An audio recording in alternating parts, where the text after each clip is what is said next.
สบายดีพี่น้องมื้อนี้ก็มีรายการอีกแล้วเด้อนี่มื้อนี้มาลิ้นอยู่เฮือนลุงนงเนาะอยู่สถานที่พี่ละเพิ่นก็กำลังกำลังปิ้งหมูสู่กินเนาะโอ้พี่น้องเป็นหมูลาบเป็ดเลือดแปลงหมูเลือดแปลงเป็ดเลือดแปลงหมูเลือดแปลงเป็ดเพิ่นว่าพี่น้องส่วนกำลังทาหัวสิไข่นี่ That's you, they're grooming you. แซ่บพี่น้องเบิ่งเด้อ Yeah. เห็น number one chef เลยนี่ปิ้นหมู number one No good Say, come taste it. Come Stay taste it. hospital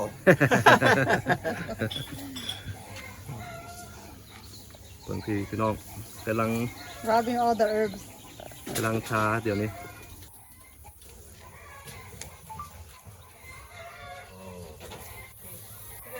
Okay thank you หมูน้อยเนาะนี่เนาะ Yeah, it's a small fish. หมูน้อยคอยทาง Baby เออ fish. คอยทางคนมากินนะคอยคนอื่นเนี่ยคอยคนมากินมันเป็นคนมากินเลยนะ แซ่บพี่น้องเบิ่งเด้อสิเป็นตัวแซ่บเด้อนี่พุ่นน่ะสีกับกำลังgolden brown เดี๋ยวนี้กำลัง Smells เริ่ม good. กินกับหอมพี่น้อง You smell it. เอาเชิญคนพี่น้องมากินน้ำ มาเด้อแซ่บมีแต่อยู่โพลาเวียลเลย Yeah, เนาะ we're gonna have this for the baby shower. แซ่บ have two region the pet Oh, okay. มี2ตัวพุ่นเด้อนี่ Save that for next time. ว่าสิย่างไปเบิ่งเบื้องนั้นเนาะยังมีรายการอีกเบื้องนี้มีลาบมีอย่างทางนี้อีก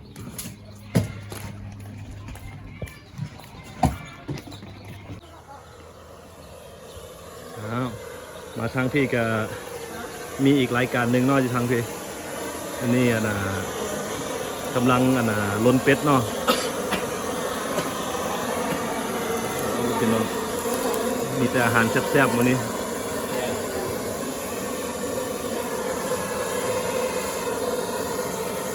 สบายดีพี่น้อง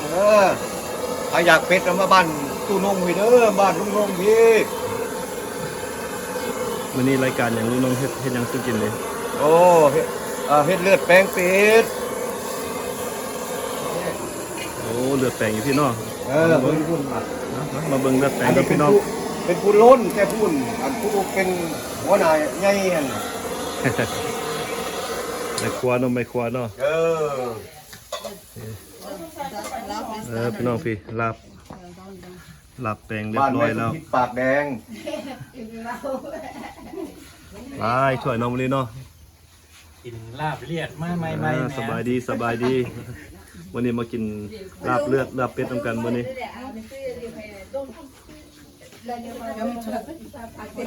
โอ้เบิ่งเด้อพี่น้องมีแต่ลาบแซ่บตัวนี้นะ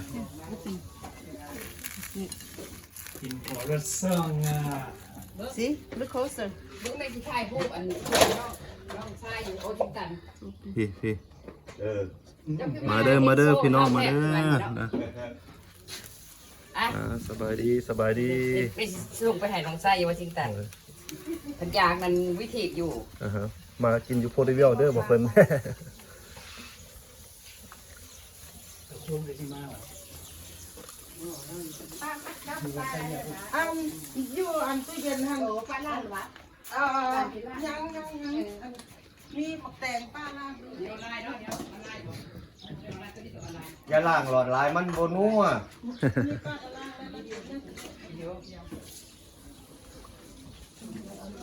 ตอนนี้เพิ่นก็กำลังถ่ายรูปเนาะถ่ายรูปลาบเลือดเป็ดส่งไปให้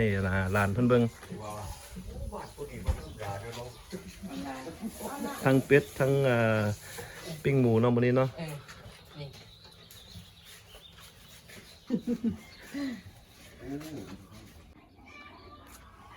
วันนี้เราก็สิกลับมาเบิ่งทางนี้ได้เนาะวันนี้ทางนั้นก็กำลังล้นเป็ดทางนั้นทางพี่นี่ปิ้งหมูอีกวันนี้ special day เปรี้ยวชู มีแต่แนวแซ่บๆวันนี้พี่น้องพูดนะใส่ผักหอมป้อมอีกต้นใส่เป็นต้นเลยเนาะ ไหมเอาโลดอยู่ทางในปลาหมูไปได้เลยนี่ บ่แล้วอันนั้นตุเบิ่งหมู เออ กินอยู่นี่สิบ่ ประจัง พี่น้องไก่สิแล้วแล้วไก่สิแล้วแล้วโอเคปิ้นหมู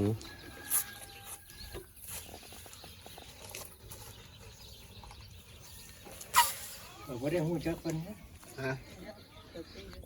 ทุกคนที่ได้ข่อยหูจัก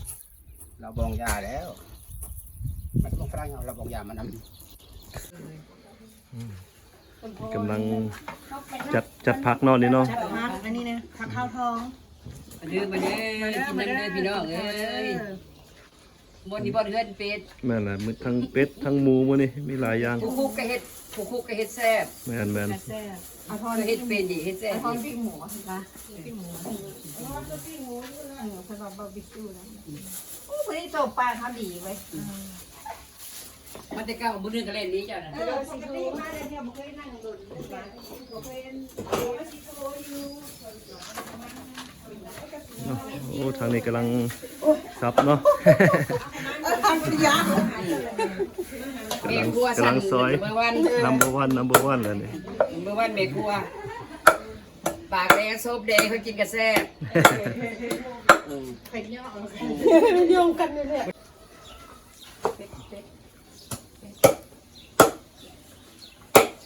ง่ายด้วยก็บอกเคยไปเอาเป็ด ล้างเด้อพี่น้องจังได๋เฮ็ดลาบเป็ดอีกแกงเป็ดหลายอย่างมื้อนี้มีหลายรายการมื้อนี้ อันนั้นเดี๋ยวด่วน ผักอันน่ะผักเฮาสิใส่ลาบใส่แกงก็ปลูกเองเนาะลุงเนาะ พี่เองเหรอ ออร์แกนิกเลยนี่หลังบ้านเพิ่น เป็นบ่มีสารพิษกินแล้วอายุยืนเสียงดี ห้องเพลงกระมวลอีกเนาะ ธรรมดาเลยเนาะ โอ้กินแล้วออร์แกนิกออร์แกนิกเด้นี่ผักหลังบ้านเพิ่นเต็มพี่น้องต้นบักสูงๆสิอือฮึมีหมดทุกอย่างอยู่นี่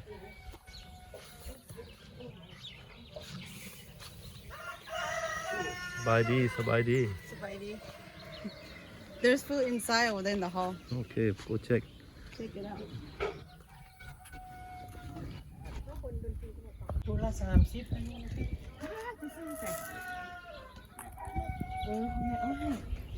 ซื้อ5โตนะ150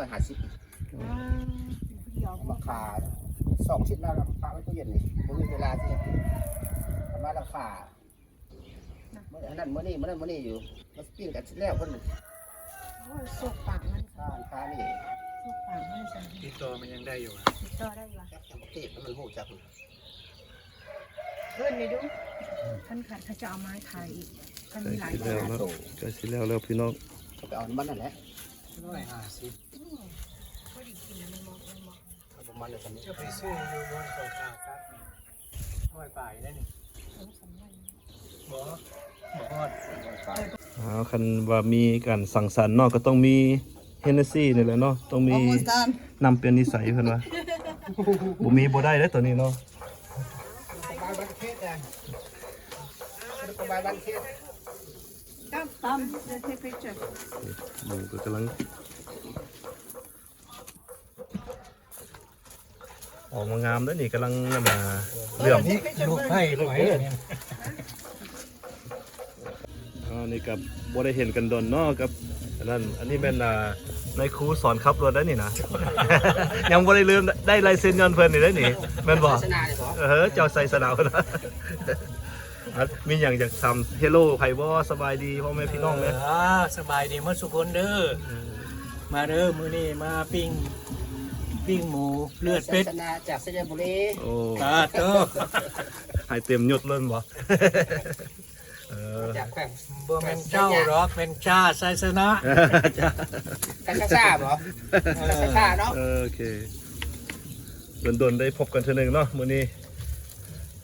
ทางนี้เดี๋ยวมีหยังอยากถามแล้วบ่ เชื่อว่า ถามสบายดีพ่อแม่พี่น้อง FC เด้อนะ สบายดีมาเด้อพอได้อยู่ใกล้พอได้มีเวลามากินปิ้งบาร์บีคิวหมู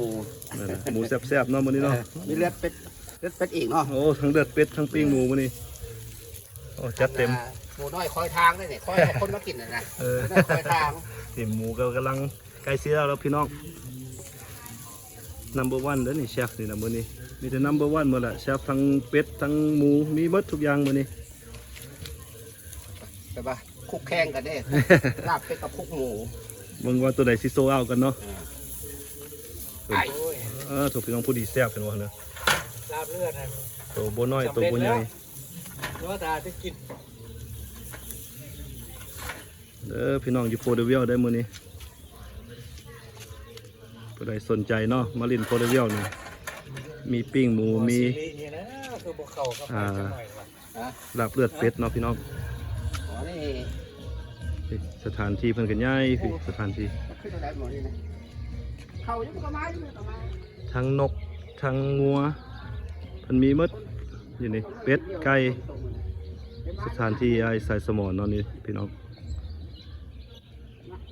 นี่รถแทรกเตอร์เพิ่นน่ะนะ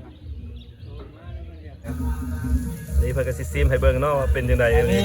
น้องสาวเด้อน้องสาวเฮ็ดไหน แม่นน่ะฝีมือเพิ่นเนาะ เจ้านี่ตัดเครื่อง เป็น เครื่องนึกเก้าเนาะ เป็นยังไงล่ะรสชาติ สีแดงเนี่ย คักเนาะ คอยแล้วว่าคอยแล้วซ่านลกเป็นอยู่เพราะว่า โอ้ยขับ แต่ แต่ นะมันจะพลิกไง อ้าวเพิ่นโอ้เป็นนะพี่น้องหมดเด้อลาบเลือดเป็ดเมืองโพเดเวลเนาะ มาเด้อ มายำโพเดเวล เอ เลย อ เนาะ มายามพอทวิว ทั้งปิ้งหมูลาบเลือดเป็ดมีหมด ปิ้งหมู อื้อหือ เลือดเป็ด นั่น จั น่ะ กหน่อยนี่ก็สิลาบเป็ด นั่นแหละวันนี้คันว่าอยากห้องเพลงอยากฟังเพลงสิได้เนาะหมอลำเมืองโพเดเวล number 1นี่ number 1หมอลำเลยนี่โพเดเวลคันว่านิวเวฟก็มีนิวเวฟเดี๋ยวต้องนิวเวฟกันมาดินิวเวฟนิวเวฟเลยก็มี เว็บก็มีนิววัดก็มีห้าวัดจะวัดอะไรนิววัดอะไรนะ วันนี้คันผู้ใดอยากได้เงินนี่ต้องมาที่ไหนนี่พกเกอร์ ได้เงินมาเอาได้เดี๋ยวนะ สปอนเซอร์ สปอนเซอร์แต่ว่าต้องได้มาลินเอาหมอจะต้องหอบเงินมาได้ต้องหอบเงินมาเอาได้นี่สิได้หรือสิเสียกับบุหูเถอะบอกกันใหม่ตัวนั้น เห็นบ่ แล้วเพิ่นสินะ แซ่บแซ่บ เพิ่นสิซิมให้เบิ่งเนาะเฮาซิมให้เบิ่งจังว่าจังได๋ มาห นั ม บ ด เลือดเป็ดเนาะมื้อนี้เนาะ กับอย่าลืมเลยนะ โอ้กินเพิ่นเป็นตาแซ่บเนาะพุ่นน่ะ กินเลยกระดาษเลยค่ะ ลาบเป็ดนี่อยู่อเมริกาก็มีเด้อพี่น้อง บริการไว้ เลือดแปลงเป็ดเนาะ เป็นมือปืนคุ้มกันอีก เป็ดอันนี้บ่ได้ไปซื้อไปหาได้เป็ดหลังบ้าน โอ้ เพราะว่าเศรษฐกิจพอเพียง แม่น ให้พักคือกันพักมีซีซ่อมมีหยังมื้อนี้ก็หลังบ้าน ครบหมดเนาะ อิงตามสภาพเศรษฐกิจดี แม่น และเฮาก็มี นกเกี้ยเนาะ ชีวิตพอเพียงมีกินมีอยู่นั่นแหละชีวิตตนเองกลุ่มตนเองถึงเวลาที่บ่มีเงินแต่ว่าเฮาก็มีกินอยู่เฮาบ่ขาดเกิน แม่น ชีวิตเพียงพอเด้อยู่ในอเมริกานี่ แม่นน่ะ คันบ่มีเงินอีหลีมันอยู่บ่ได้เด้ แม่นน่ะอยู่ใส่ก็ยากแหล้วเนาะต้องมีแหล้วเงินนี่บ่มีก็บ่ได้แล้วมันต้องอยู่ยาก อันนี้เฮาชีวิตเพียงพอเฮาบ่ต้องการเงินหลายเฮาก็อยู่ได้ แม่น บ่มีค่าไฟก็ยามอดไฟไว้แปลว่าเฮาดังไฟเอา แม่นแหละ ฟืนหลังบ้านกันนี้ เต็มเนาะ เด้ออันนี้ความจริงได้นี่บ่แม่นเว้าตลกได้เว้าความจริงให้ฟัง แม่น เฮาก็ปลูกมักไม้ขึ้นกันแล้วปลูกมักไม้มักตอกกิน เออ ชีวิตจริงน่ะเลี้ยงงัวเลี้ยงแบะเลี้ยงไก่ไปเถอะ แม่น หลังบ้าน หาชีวิตแบบนี้เนี่ยหายากที่สุดเด้ แม่นอยู่แบบพอเพียงแล้วเนาะ เนี่ยอยู่แบบพอเพียงเพียงพอ อือฮึ เนี่ยชีวิตเมืองใหญ่ชีวิตเมืองใหญ่เรือนสั้น แม่น ตื่นมาต้องไปทำงาน แม่น เดี๋ยวตื่นมาต้องไปทำงานรถติดอีกโอเคบีบเบรกสักกันเติบมึงไปไวแน่ ความดันขึ้นอีก เลือดมันขึ้นแล้ว ความดัน รถ ขึ้ ติ น ด อีกวันนี้ใช่ไหม เพื่อสิไปหอดงาน2 ชั่วโมง เออ โอเคข่อยว่าเฉพาะเมืองใหญ่ทุบ้านข่อยเดียวโอ้ย5 นาที เออ มาโลดฮอดปั๊บเลยนั่นเด้เว้าหลายมันหลาย เออเพิ่น ชี เอา วิตเพียงพอเด้ แม่น เว้าหลายมันหลาย หมูมายามกันเบิ้ง มายำโพดเวลเบิ่งนอกเพิ่นว่าเพิ่นปิ้งเพิ่นปิ้งหมูเพิ่นกาไก่แล้วนี่ไก่แล้ว ดีใจแล้วเนาะตอนนี้เนาะ การเป็นอยู่แบบนี้แหละบ้านเฮาน่ะ หมูตัวหนึงนี่แพงขนาดได้นี่30 ดอนพุ่นได้ ถือกับน้ำมันอีกได้นะเดี๋ยวนี้นะ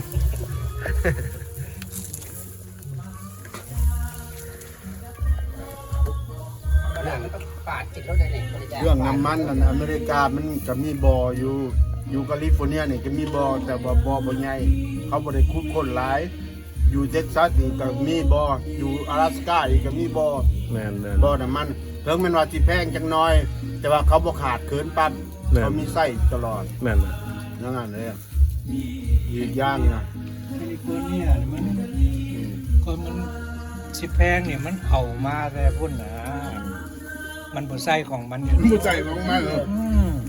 อยู่จัดกับบักหลายๆแล้วบ่ใส่ คันพุ่นขึ้นแล้วมันก็ขึ้นน้ำอยู่นี่นะ รัตนาธิบุรีทำdrill baby drill เลยกุดเdrillก็หมายกุดบ่อลงเจาะ แต่ว่ามันบ่ขาด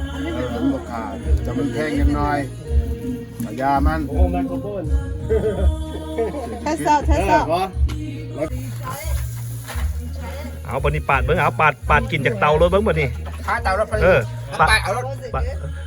ปาดรถนี่เพิ่นสิปาดกินคาเตาให้เบิ่งเด้อพี่น้องพี่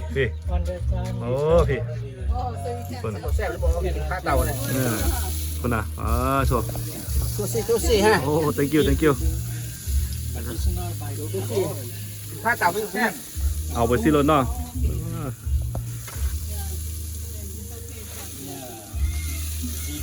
เด้อพี่น้องมีแต่โพเดเวียลได้เนาะกินไปสิเนาะกินคาเตาเลยได้โพเดเวียลนี่นะพี่ number one chefเลยนี่นะ โอ้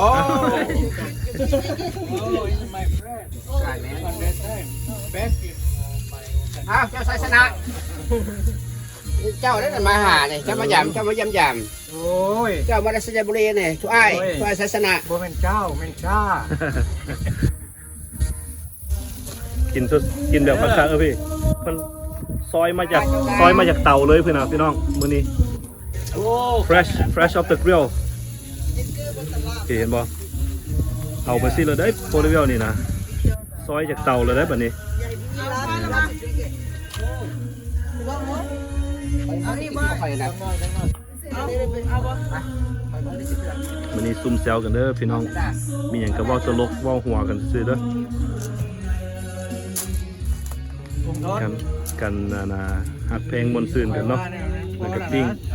หมูปิ้งนั่งสู้กันกินลาบเป็ด แม่ปาดไปกินไป แกง นะ เป็ดมีหมดมื้อนี้ พยายามสิ้นเลยปาดรถ แล้วมันจิ้นหมูมันก็จิ้นหมูเอ๊ะ รสชาติเป็นจังไดรสชาติเป็นจังได โอ้แซ่บหลายแซ่บหลาย คักไปหมดนี่ ส้มเซยผู้จัดการพ่อครัว This one have fat too คงเด้อ ชีวิตอยู่ดีต้องมีความกิน แซ่บแมันบ่ มันมีกินมีอยู่เนี่ยวันเนี่ย โอ้แซ่บเพิ่นยกโป้ให้อีกได้นะยกโป้แถมก้อยบัดนี้ ซิมนี่คักๆเด้ ใส่อันนั้นจอดเลยจ้ะ บัวเขาบอกมาให้แต่ ป้าดฮะ บัวเขาบอกมา เอา พี่น้อง อย่าบัดไปนะ โอ้ยสิคุณนะเพิ่นแห้งกินแบบแซ่บๆใส่มีผักพร้อมอีก แซ่บ มีทั้งผัก มีทั้งสุรามีทั้งนาลีเขาว่าเกาตอง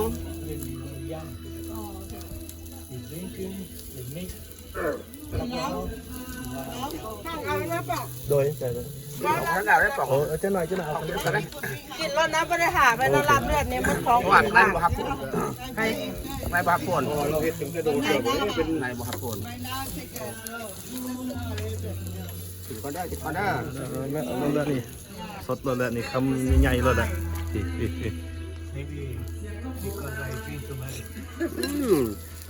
โอ้ยคักกันวะ อร่อยมากๆแซ่บหลายแซ่บ มื้อหน้าสิได้เชิญอิดโปงลางมากินน้ำหน่อมาเลย มาด้วยแซ่บๆเด้อ 52เว้ย ปาดเลยได้ เป็ด ดีใจ ก็บ่แม่น โอ้ ครับ เวลามาหมวน เอาหมูกีน้ำกันยักษ์3รถไปหลาน เอาเลยได้นี่ แม่น ยาสิไปเห็นเวลานั่งเบิ่งทีวีเนี่ย ย่างกันแม่น นั่งบนทีวีไลฟ์กับ เงานอนโฮม เนาะเฮ็ดให้เฮาอัน สุขภาพเขาอ่อนลงนะ มันบ่เปิด เขาตรงหน้า ทางในก็มีทางในก็มีเนาะทางในดิทางในเนาะทางใน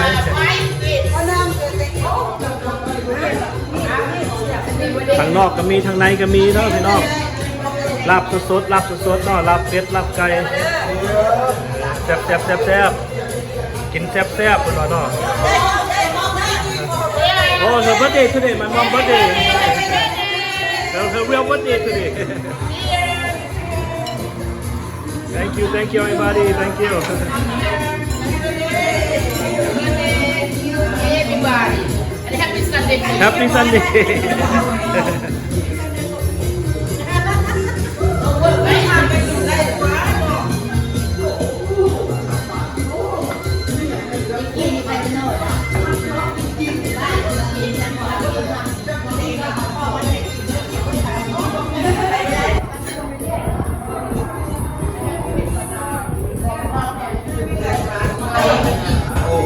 มวนพี่น้องมวนกันเด้อมื้อนี้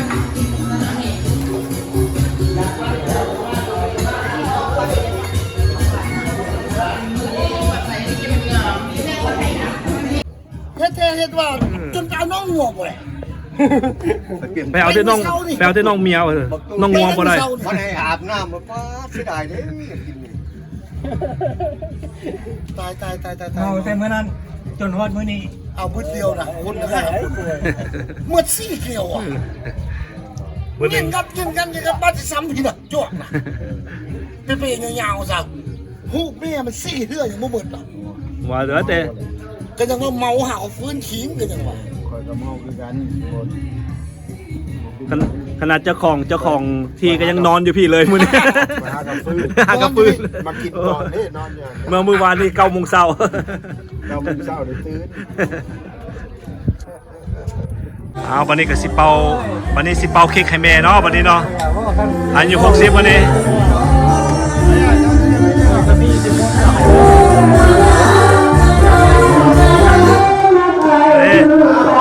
แฮปปี้เบิร์ธเดย์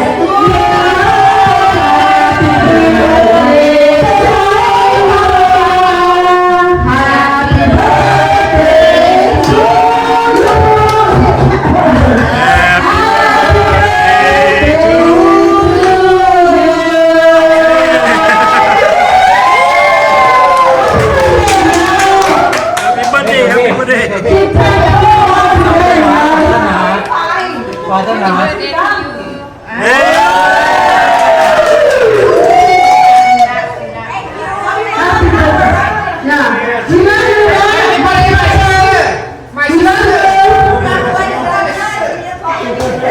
วันนี้กับเบิร์ธเดย์แม่เนาะพอดี60 ปีมื้อนี้